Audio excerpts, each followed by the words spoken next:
Luis Dante is, in my opinion, the very best that Warhammer 40,000 has to offer. Beyond the lore and the depth and the aesthetics of the Blood Angels and their Lord Commander, the character of Dante satisfies something I rarely feel when reading 40K. Undiluted, unfiltered, and raw human emotion, nuanced and presented to its fullest extent. Within Dante, we see a character who encapsulates the entire spectrum of humanity, from honor and joy to pride, desperation, burden, and the willingness to commit unparalleled atrocities. Dante isn't just a hero, it's not merely his deeds that I want to talk about, but rather the mastery with which he is written. Others may have accomplished greater things within the lore, they may be stronger or even longer lived, but for me what makes Dante great is the complexity of his character. With that said, let us explore what makes Luis Dante one of 40K's greatest. Dante's early history is standard enough. Coming from the irradiated wastes of Bal Secundus, Luis is portrayed as a simple boy of the Salt clans, living with his mother and father.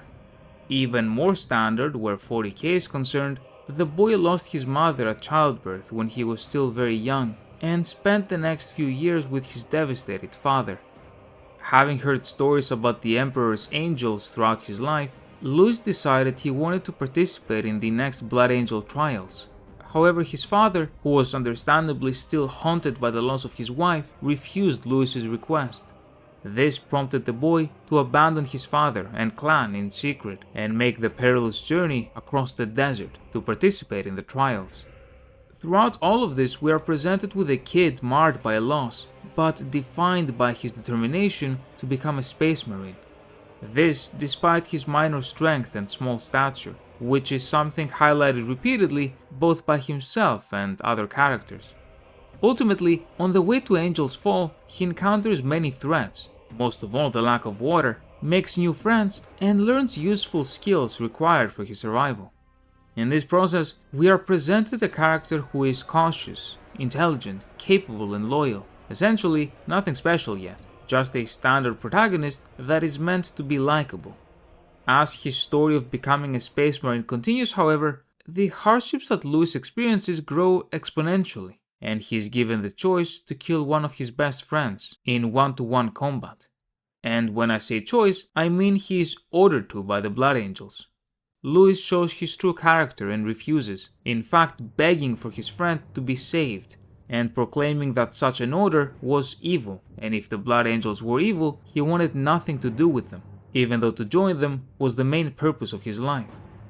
This is exactly what the Angels were looking for, and informed him of his success in the trial.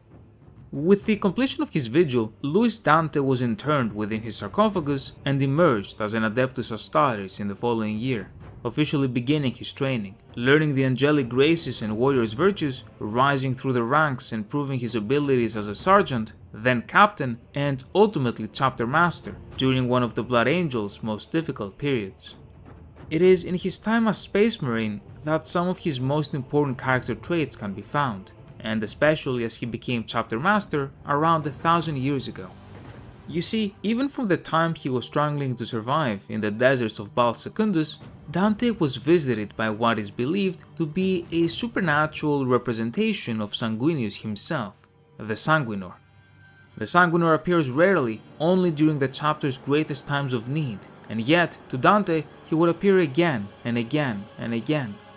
In fact, it would be to Dante that the Sanguinor would utter his first ever recorded words, when he informed the commander that hope still remained in the face of the Tyranid threat. Dante's relationship with the Sanguinor, and by extension his relationship with Sanguinius, are, in my opinion, the most important parts of his character. The angelic graces of the Blood Angels are honor, humility, mercy, restraint, and forgiveness, while the virtues of the warrior are strength, savagery, abandon, rage, and detachment. The state that we find Dante in during Warhammer 40K's modern setting is one of despair. He is the longest living space marine in the galaxy, as well as the longest serving chapter master. He has reigned over one of the Imperium's most tumultuous periods, and may face the annihilation of his 10,000-year-old chapter at the jaws of the Tyranids. In his 1500 years of loyal service, and especially during his time as chapter master, Dante and his deeds have become famous throughout the galaxy, his name and figure becoming intertwined with that of Sanguinius himself, assisted by his death mask and golden armor. This fame, this legend, is in itself a challenge. It is not easy for a man to remain humble when he is nearly worshipped as a living Primarch, especially when he is so often visited by the Herald of Sanguinius, and when the scrolls of the Great Angel make a reference to a golden warrior that will help save humanity. This last part especially serves as Dante's main concern and challenge throughout the long centuries of his faithful service. Every sign points that he is the chosen of Sanguinius himself, and yet what sort of arrogant man full of hubris would he be if he just accepted himself as the chosen of the angel? Therefore, a part of Dante's written character that I really connect with and enjoy is his constant fight with himself to remain humble, to lower himself, and to deprive his ego of food, a desperately human experience not so often found within the 40K setting. And this is compounded by Dante's never-ending and always constant burden and guilt. He feels personally responsible not only for his chapter, but for all of humanity, and every loss is an added stone on his shoulders. At the same time, he is so unbelievably tired. Space Marines were not supposed to serve for so long, and yet he has not managed to get himself killed. He always carries on, but with every passing century, his hearts grow all the more weary. His age has begun to show, and it terrifies him, and it is one of the reasons he remains fully armored at all times, his mask of Sanguinius hiding his face and giving hope to the people.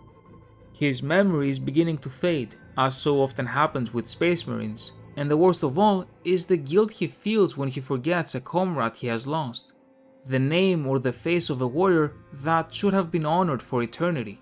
But after so many years, he is constantly losing the memory of friends and warriors of old, a second death that occurs daily in his mind. As if it wasn't enough that everyone he knew while growing up or when he first started in the chapter is gone. They, and even the majority of kids that Dante himself oversaw as chapter master, he has outlasted them all, an old man in a young man's profession. Dante wants to die, and yet he feels so personally responsible as chapter master that he would never dare abandon the duties he has promised to fulfill, and the prospect that he is some sort of chosen one, while he wants to avoid believing it, makes this situation even worse. More and more is always required of him by Sanguinius himself, and all he can do is simply carry on. Dante, to his core, is perhaps one of the most lonely characters in the setting. He feels desperately alone and has no one to really understand him and help him carry his burden, and even if he did, he wouldn't want to burden them too. How human is that? And, as if these raw human considerations weren't enough, Dante has to worry about his Blood Angel side effects too. He will either one day die in battle, or lose his mind and fall into the Black Rage and then die. He will lose himself entirely, lose himself to a degraded and debased existence of hunger and blood, as is the fate of all of his peers.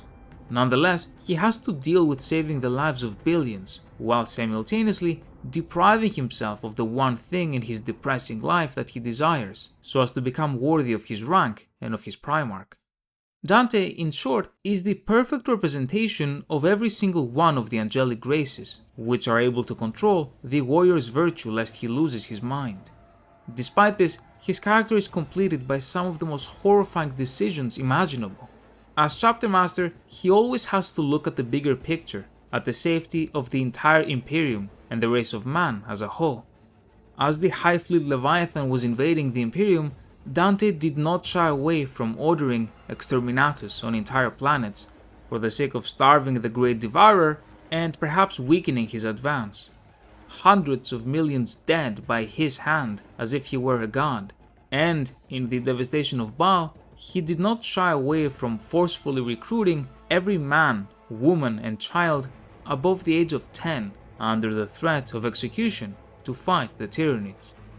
These decisions plagued him and burdened his soul to no end, and yet he took them anyway for what he believed was the lesser evil.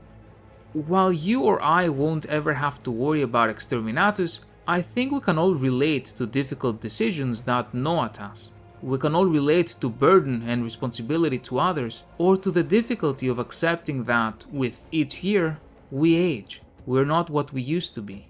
And yet, like Dante, we carry on and do what is expected of us, regardless of how difficult and painful. Finally, you can feel that Dante has thought of all of this. With the devastation of Baal, the destruction of the Arx Angelicum, and of so many of his brother chapters, he can only weep and carry on, because people rely on him. And as he is finally about to fall and die, he is visited by Sanguinius himself, who asks him to keep going. Dante begs his father Primarch to let him die, and Sanguinius himself is saddened by what he asks of his son, but he does it anyway. Dante wakes up, and he wakes up to a different world. The Tyranids have been defeated at the hands of the Indomitus Crusade, headed by a living Primarch, the resurrected Rabute Guilliman. Guilliman, a character similar to Dante in responsibility and lowliness, makes the Blood Angel's master the Lord Regent of Imperium Nihilus. Dante was not allowed to die and rest, but instead made responsible for claiming back half of the Imperium from the clutches of Xenos and Chaos, his greatest responsibility and burden yet. And to this, what does Dante do? He accepts and carries on. A massive thank you to my channel members, and thank you very much for watching.